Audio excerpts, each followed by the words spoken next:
Coding decoding, குழுவுக்குறி அப்படின்னு சொல்லலாம். ஓகேவா? சரி, இப்போ பாருங்கள், இதுவும் அதே தான், ரீசனிங் தான். இது ரெண்டுமே போன தடவை உள்ளது ரீசனிங் தான், இதுவும் ரீசனிங் தான். இதுக்கு என்ன பண்ணுங்கள், நேற்று பார்த்த மாதிரி ஏபிசிடி எழுதிட்டிங்கன்னா உனக்கு தெரியும். பாருங்கள், இதுக்குள்ளே லெட்டரே தான், இதுக்குள்ளே என்ன பண்ணியிருக்கான், மாற்றி மாற்றி எழுதியிருக்கான். ரிவர்ஸில் எழுதியிருக்கானா, அப்போ இதையும் ரிவர்ஸில் எழுதுங்க. டி ஐ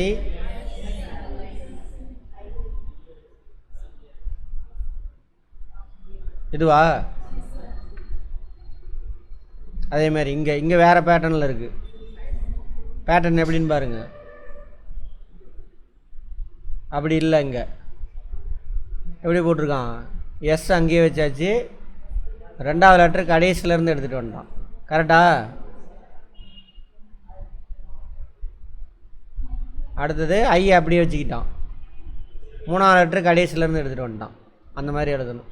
அப்போ எழுதுனா என்ன ஆகும், அது ரிட்டர்ன் 6 ரெண்டாவது லெட்ரு கடைசி லெட்ரு. அடுத்தது டி அப்படியே வச்சுக்கிட்டான். அப்புறம் அங்கேருந்து எடுத்துகிட்டு வரணும், 6 எடுத்துகிட்டு வரணும் அப்படி. அடுத்தது டீச்சராக இப்படி எழுதியிருக்காங்க. டீயா எழுதி பண்ணியிருக்கான் பாருங்கள்.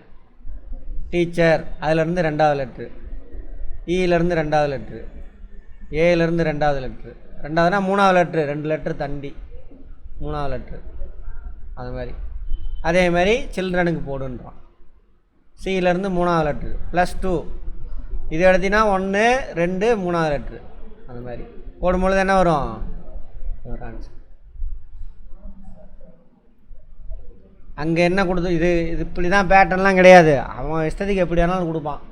ஏபிசிடி எழுதி என்ன பண்ணுங்க பாருங்கள், தெரியும். இது 2 எப்படி இருக்கோ அதே மாதிரி இது எழுதுங்க. நேரடி எழுத்து குறியீடு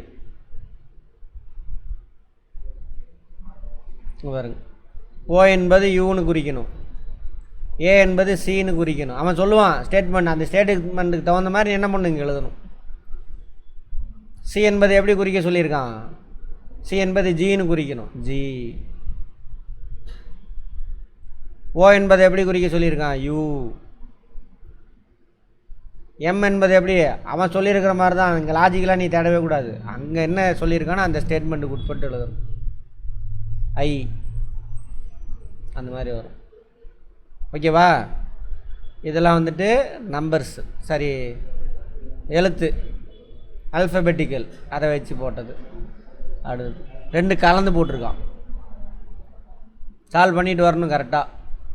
டீர் அதான் சொன்னால, ஏலேருந்து ஃபஸ்ட்டு அந்த 13 லெட்ரு எம் வரைக்கும் எழுதிக்கங்க, நம்பர் போட்டுக்கோங்க. தெரியும், நம்பர் தானே வருது, பார்த்தா தெரியும். டிங்கிறது எத்தனாவது எழுத்து, 4வது. இ 5வது எழுத்து, இ 5வது எழுத்து, 6 18.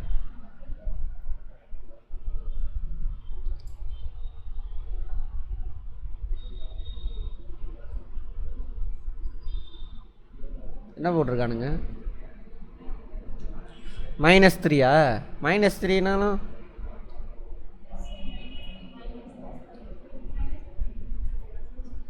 சரியா போச்சா? சரி,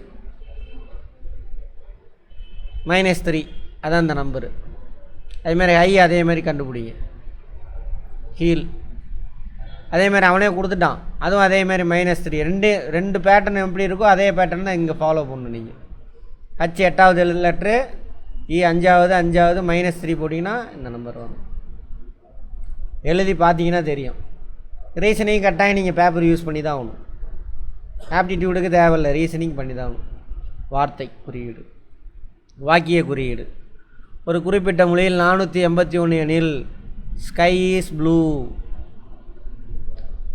ஸ்கை இஸ் ப்ளூ 481னா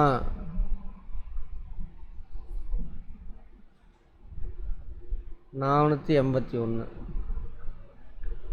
246 எனில் சி இஸ் டீப்.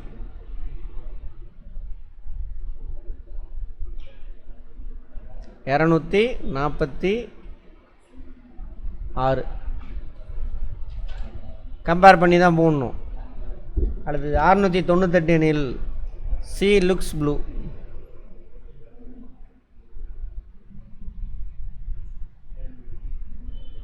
698 என்ன கேட்குறான்? டீப் என்பதற்கான குறியீடு என்ன? இப்போ இது ரெண்டுலேயும் காமனாக என்ன வந்திருக்கு? ஈஸ் வந்திருக்கா? இங்கே என்ன வந்திருக்கு? 4. அப்போ ஈஸுக்கு வந்து என்னது? 4. இதை அடிச்சிடலாம். டீப் ஏன்னா ஒரு இடத்துல தான் வந்திருக்கு நமக்கு. அடுத்து வேறு என்ன இருக்குது காமனாக? சி காமனாக இருக்குது. இங்கேயும் வந்திருக்கு, இங்கேயும் வந்திருக்குது. இங்கேயும் காமனாக வந்த நம்பர் எது? 6. அப்போ டீப்புக்கு இங்கே 2 அடிபட்டுருச்சா? டீப்புக்கு 2 மட்டும் இருக்குது. அப்போ 2. ஓகேவா? அப்படி யோசிக்கணும். அப்போ தான் நம்ம கவர்மெண்ட் என்ன ஆகும்? நீங்களாம் நல்லா அந்த மாதிரி யோசிச்சிங்கன்னா தான் கவர்மெண்ட் மேலே வரும். அங்கே போய் என்ன பண்ணுறானுங்க?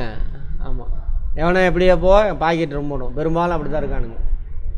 பதவி வேணும் அப்படியே இருக்கானுங்க. அதேமாதிரி இங்கே ஒரு குறிப்பிட்ட மொழியில் வெள்ளை என்றால் நீலம். அங்கே மேலே பார்த்தோம்ல சீனா எம், அதே மாதிரி தான் எடுக்கணும். அது மாதிரி நீலம் என்றால் சிவப்பு எனவும், சிவப்பு என்றால் மஞ்சள் எனவும். என்னடா இதெல்லாம் கேள்வியான வேகமாக போடும், தப்படிச்சுட்டு வந்துடுவோம். இந்த மாதிரி கேள்வியெல்லாம் அதுதான் என்ன பண்ணக்கூடாது?